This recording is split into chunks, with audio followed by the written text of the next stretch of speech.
lecture people, do that. No, you do good things. Then the people will see that what you believe is good, and they will copy you voluntarily.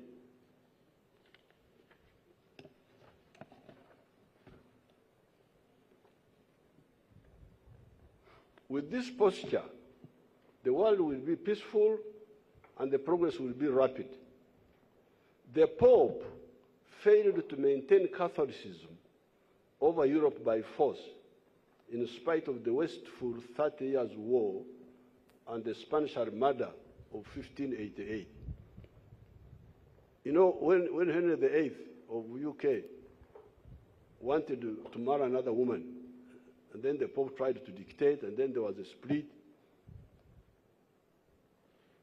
Then instead of saying, okay, if you want to leave Catholicism, you are free, the Pope tried to impose Catholicism, to maintain dominance of Catholicism in Europe by force. What was the result? 30 Years' War, the Spanish Armada. And he failed. He couldn't. He failed. Metternich of Austria-Hungary failed to stop the rise of capitalism and bourgeois ideology that had been started by the French Revolution in 1789. This man, Metternich, was a feudalist. So he saw the French Revolution as a threat. Then he thought he would stop it by war. And what was the result? Big problems for Europe. The Napoleonic Wars. The 14 intervention powers in Russia, when Russians took over, Russia was taken over by communists. Some countries wanted to stop communism by force, and they intervened. The 14 intervention powers in Russia failed to stop the spread of communism. Why fight ideas? They are beneficial. Adam Smith helped us by clarifying the ideas of the free market in his book, The Source of the Wealth of Nations of 1776, exposing the mistakes of the physiocrats and the bullionists. The former believed that agriculture is the only source of value, and the latter believed gold was the source of wealth. And Adam Smith helped the world greatly, and Europe in particular. Although the ideas of Adam Smith helped the free market by clarifying the role of specialization, division of labor, free enterprise, and exchange, they had not, and maybe could not have done so, foreseen the limitation of their ideology when it came to aggregate demand and the role to be played by the state. That is how Maynard Keynes comes in after the capitalist crash of 1929. Yet Karl Marx had pointed out the importance of central planning.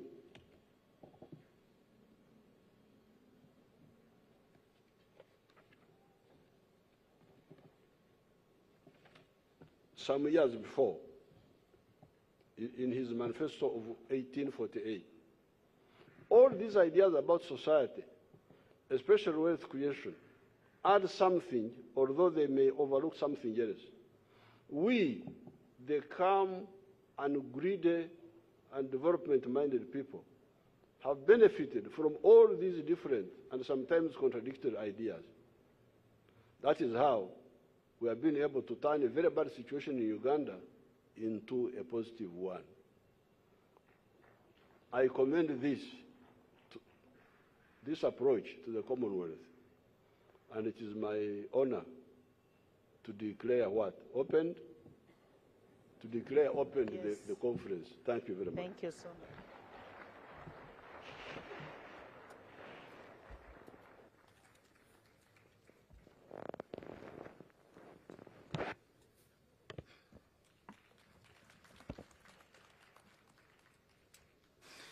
Your Excellency, on behalf of the speakers and the presiding officers who are present here, I want to extend our gratitude to you for delivering an inspiring and an insightful speech, some of us have gotten to know what we didn't know before. Your words will undoubtedly foster a deeper sense of unity and collaboration among us, the speakers and presiding officers of the Commonwealth. We want to thank you again for your wisdom and guidance, and we are forever indebted to you. I want to request my colleagues to give the President a round of applause for his very good speech. Thank you so much, Your Excellency.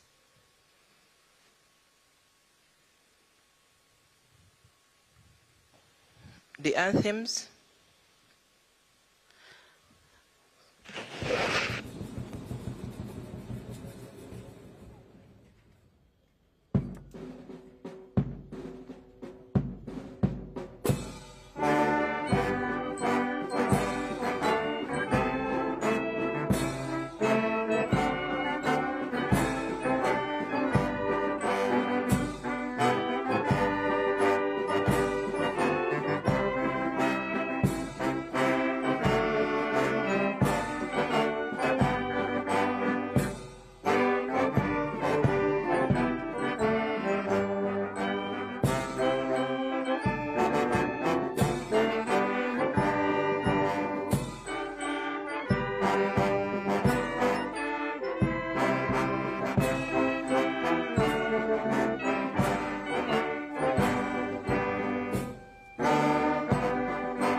Excellency the President, our distinguished guests, as we come to the end of this function, it gives me pleasure to invite the speakers to come for a collaborative, commemorative photograph.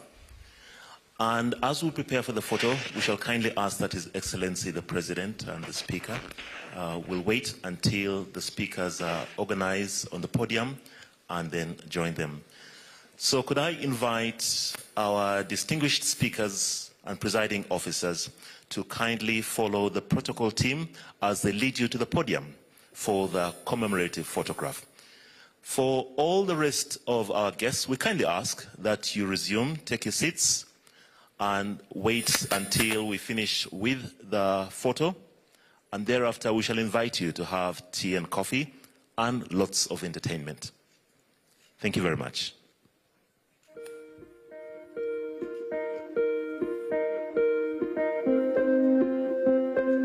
Uganda, home to high glaciers and the valley of 9